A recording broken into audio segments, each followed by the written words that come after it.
everybody, it's Dean Z talking to you from my basement. Today I want to talk about resumes, or more particularly about one small part of your resume, specifically the interests section. So I actually wrote a blog entry about this if you're interested in looking that up, and maybe this is too small a part of your application to merit both a blog entry and a vlog. But you know what? I really love the interests section. The resume itself is like a very dull history lesson. It's just a list of dates and places, and maybe there'll be something in there that catches someone's eye, but it's not really lively. The interest section at the bottom is like a lovely little palate cleanser or something that livens things up a little bit, gets you to show your personality and your humor. Now, some people might think that the law school application process is too serious and too weighty to merit a frivolous little interest section. But like I say, I think it's always well placed because the rest of the resume is pretty dry. But at least at Michigan, we care a lot about who you are. And the interest section really does a nice job of revealing that. It's your chance to take some aspect of yourself that doesn't show up anywhere else in your application, but that is relevant to the undertaking of going to law school, and highlight it, right? So the other day I was talking to a 2L about this section. He's applying for clerkships and he was asking me advice. We'll call him Jonah. We'll call him that because that's his actual name. He asked me not to use his actual name in this video because he wants to be, too cool to have asked for advice about this, but I can't live a lie. His name was Jonah. So he, one of the things he was thinking about putting in his interest section was a certain kind of writing that he likes to do. But he actually had a job doing that kind of writing. So it wouldn't make sense to put it in the interest section. Now, would it? Because it's already showing up. You're just double dipping. That isn't a good use of space. Anyway, let's stop talking about Jonah. Let's talk about me. If I were going to write an interest section, my first step would be think about all the things that I am actually interested in. So I'd say, I like gardening, vegetable gardening. Nope, let's keep it general. I like gardening. I like reading. I like crossword puzzles. I like working out. I like cooking. Okay, that's enough. 5 general interests. We'll leave it at that. But that's a very boring list. Please, for the love of God, do not use that list. It's dull, right? It really doesn't tell you very much about me. So to be more interesting, you have to be more specific. So let's drill down a little bit. I say I like crossword puzzles. What kind of crossword puzzles? I like New York Times crossword puzzles specifically. Now, I'm not great at them, right? I'm not like the kind of person who takes out a pen and does the Saturday section in 20 minutes. If you are, bully for you. But if you're not, that's fine. It's a nice way to sort of show a little humility, actually. So if I were going to write crossword puzzles in my interest section, I would say New York Times crossword puzzles. I might say NYT. And then I might say paren, Thursday aspirational, because that's where I am. I can do Wednesdays just fine, and I can do Thursdays pretty well.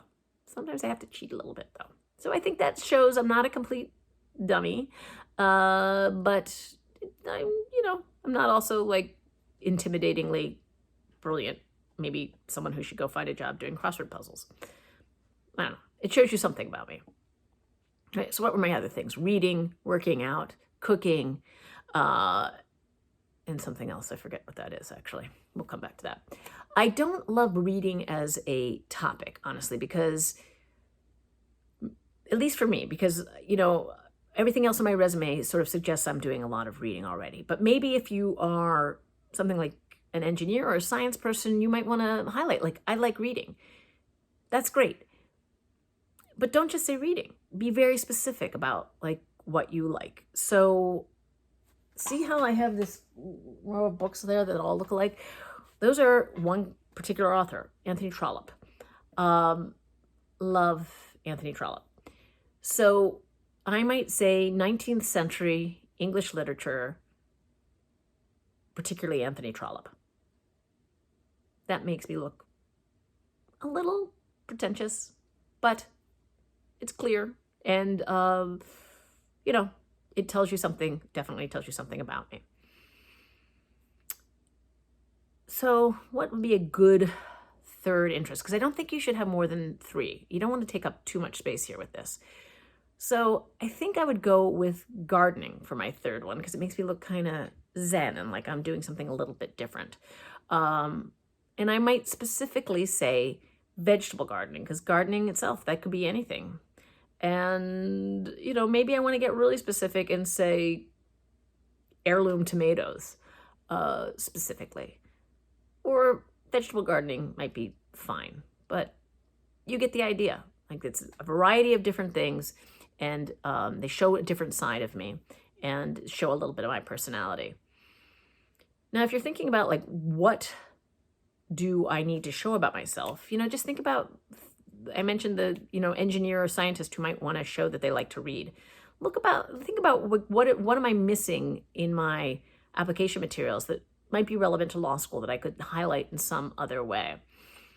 And this leads me to one of my favorite anecdotes about a law school alum that's just great. He had somebody looking at his resume when he was applying for clerkships, and that person said, you don't look very competitive, and you want to be, a litigator. Litigators are competitive. Like, what do you do that's competitive? And he said, well, I like chess. And they're like, chess is great. Put chess down.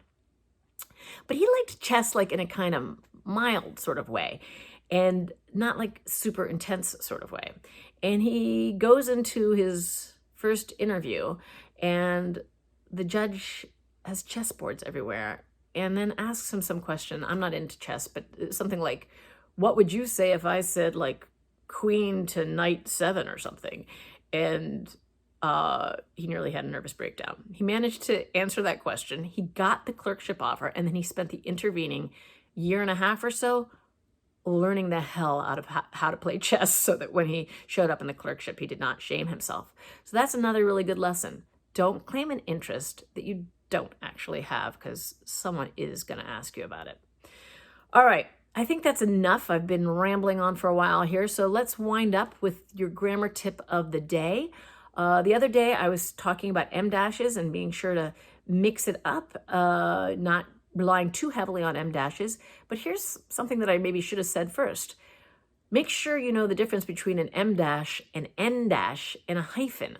They all have slightly different sizes, and the em dash is the longest. And if you don't do it right, you'll have it be too small, and people who are incredibly nitpicky, which is to say lawyers, are going to notice and are going to be all upset about it. So be careful about that. All right, that's all I got. I'd love to hear your feedback and suggestions. Please put any questions in the comments below. Or if you prefer, you could email us at law.jd.admissions@umich.edu and put vlog in the subject line. If you found this helpful, you might want to check out my admissions blog at experience.law.umich.edu/A2Z. And that's the number 2, not spelled out. Finally, many thanks to Dustin Johnston, the brains behind this operation. Wherever you go, go blue.